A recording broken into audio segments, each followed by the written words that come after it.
আসসালামু আলাইকুম দর্শক, আশা করি যে যেখানে আছেন আল্লাহ তাআলার অশেষ মেহেরবানিতে সবাই ভালো আছেন, সুস্থ আছেন। দর্শক, এটা 150 শতাংশ জলকরের একটি পুকুর। এই পুকুরটা আমরা 6 মাস হলো নতুন নিয়েছি। আর 6 মাস পরে এখানে আমাদের মাছ ছাড়ার বয়স 5 মাস। এই পুকুরটা আমি এর আগেও একটা ভিডিওতে আপনাদেরকে দেখিয়েছি, হয়তো যারা রেগুলার ভিডিও দেখেন তারা দেখে থাকতে পারেন। তো আমরা সবচাইতে বড় দুর্ঘটনার শিকার এবার। দেখুন, এখন দুপুরবেলা আমার পুকুরে মাছ ভেসে আছে। এখন শীতের মধ্যে এই সময় সচরাচর মাছ ভাসে না, তারপর আমার পুকুরে মাছ কিভাবে ভেসে আছে দেখুন।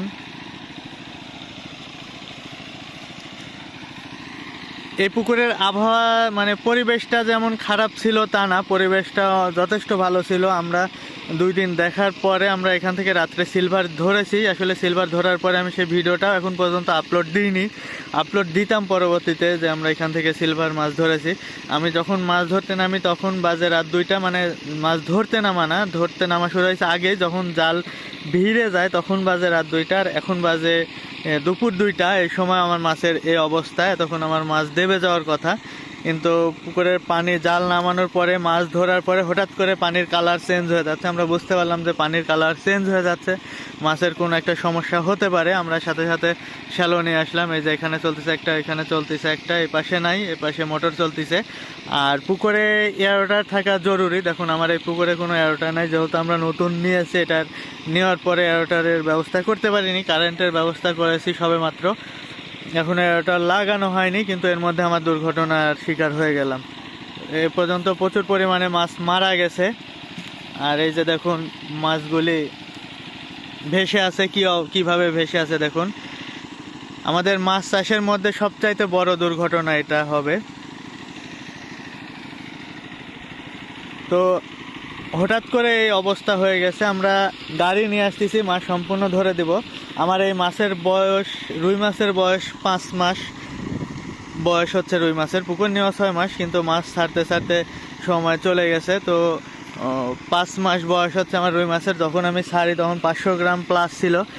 এখন আলহামদুলিল্লাহ আমার মাছ খুব ভালো হয়েছিল। এখন যে মাছগুলো আছে এবারে যে হয়তো বা 1 কেজি 600-700 গ্রাম হবে, তারও বেশিও হতে পারে।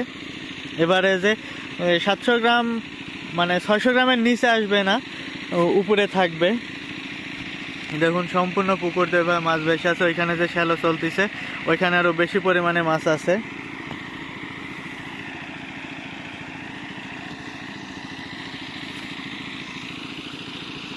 অনেকগুলা মাছ মারা গেছে, এখনও মারা যাচ্ছে আস্তে আস্তে। আমাদের গাড়ি আসতে লেট হচ্ছে। আর এই মাছটা আমরা পুকুর পাড়েই দিয়ে দিতে চাইছিলাম। আমরা গাড়ি নিয়ে আসিনি, এই কারণ আমরা আরও আগেই গাড়ি নিয়ে আসতাম, কিন্তু পুকুর পাড়ে অন্য একটা ব্যাপারীর সাথে কথা হয়েছিল, তারা আমার মাছ নেওয়ার কথা, কিন্তু এই কিছুক্ষণ আগে এসে বলতেছে যে মাছ নিব না। এখন বাজে 2টা, মোটামুটি 1:30টার দিকে এসে বলছে, ভাই আমরা মাছ নিতে পারতেছি না, আপনারা কি করবেন দেখেন। কিন্তু এর আগে যদি আমাদেরকে বলতো যে ভাই মাছ নিতে পারবো না, যখন তাদের সাথে কথা, তখন যদি বলতো, তারা 100% শিওর দিছে যে মাছ নিব, আমরা গাড়ি পাঠাচ্ছি, আপনারা মাছ ধরার লোক রেডি করেন। আমরা সব কিছু রেডি করে এসে পুকুর পাড়ে বসে আছি যে তারা আসলেই পুকুরে জাল নামাই দেবো, মাছ ধরবো। কিন্তু এই 1:30টার সময় এসে বলতেছে যে ভাই আমরা মাছ নিতে পারবো না, আপনারা কি করবেন দেখেন। এই সময় ধরো না, এখানে আমার 4টা-5টা গাড়ি লাগবে, এটা ম্যানেজ করা আসলে এই অল্প টাইমের মধ্যে খুব মুশকিল। তারপরেও আলহামদুলিল্লাহ অনেক ড্রাইভারের সাথে পরিচয় আছে, আমাদেরও মাছ টানে, তাদেরকে আমরাও ভাড়া দিই, তো সেই হিসাবে পরিচিত আছে। অনেক ড্রাইভার চলে গেছে টিপে, কিন্তু গাড়ি আসতেছে। কিন্তু গাড়ি আসতে অনেক দূর থেকে গাড়ি আসবে, গাড়ি আসতে সময় লাগতেছে। এর মধ্যে মোটামুটি 40-50টার মতো আমার রুই মাছ অলরেডি মারা গেছে, যেগুলো উপরে উঠাইছে, আরও নিচে কতগুলো মরে পড়তেছে, পুকুরের চারিপাশ দিয়ে মরে মরে পড়তেছে। আসলে এমনটা আমাদের কখনো হয়নি ভাই। এই সিজনটা টোটালি আমাদের মানে খুব খারাপ যাচ্ছে। প্রত্যেকবার আলহামদুলিল্লাহ খুব ভালো হয়, কিন্তু এই সিজনটাই আমাদের টোটালি খারাপ যাচ্ছে। অনেকে এখন বলতে পারেন যে আপনারা মাছ চাষের কিছুই জানেন না, সেই কারণে এমন হয়। আসলে ভাই, জানা শোনা সব কিছুই থাকে, কিন্তু মাঝে মাঝে এমনটা হয়ে যায়। সব মিলায় আসলে কথা বলার মতো পরিবেশে নাই।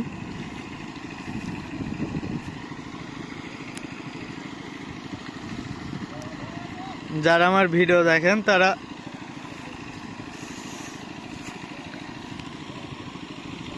দোয়া করবেন যেন বড় ধরনের কোনো দুর্ঘটনা না ঘটে।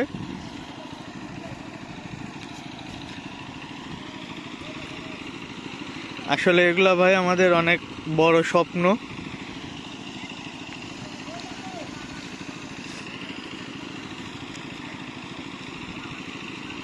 একবারে জিরো থেকে এই পর্যন্ত আসা, ধরা চলা কিছুই ছিল না, সেখান থেকে আলহামদুলিল্লাহ খুব একটা ভালো পরিবেশে আসছি। এখন এগুলো আল্লাহ তাআলার পরীক্ষা, তিনি হয়তো আরও ভালো কিছু রাখছেন সামনে, সেই কারণে এমন পরীক্ষা করতেছে। তো সবাই দোয়া করবেন যেন আমি সুস্থভাবে মাছগুলি ধরে গাড়িতে দিতে পারি।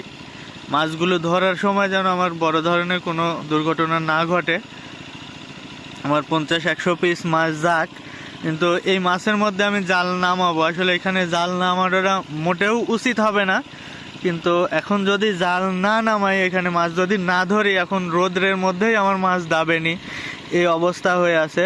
কিন্তু সূর্য যখন ডুবে যাবে, অন্ধকার শুরু হয়ে যাবে, তখন আমার মাছ আরও খারাপ পরিবেশে চলে যাবে, আমার মাছ আরও বেশি পরিমাণে মারা যাবে। তো সেই কারণে বাধ্য হয়ে আমার মাছ উঠাই দিতে হবে। আসলে এই পানির পরিবেশ এখন হুট করে মুহূর্তের মধ্যে পানির পরিবেশ এমনটা হয়ে গেছে, এখন আসলে হুট করেই যাবার সেরে যাবে তা না, একটা জিনিস হতে সময় লাগে। মানুষ বলে যে হতে সময় লাগে, কিন্তু সুস্থ হতে, ঠিক হতে, মানে হতে সময় লাগে না, কিন্তু ঠিক হতে অনেক সময় লেগে যায়। তো এই মাছ পরিবেশটা যে ঠিক হয়ে যাবে এমন না, যে হুট করে যেমনভাবে হয়ে গেছে আবার তেমনভাবে ঠিক হয়ে যাবে এমন না। এই মাছটা যদি আমি রাখি তাহলে আরও বড় ধরনের দুর্ঘটনা ঘটতে পারে।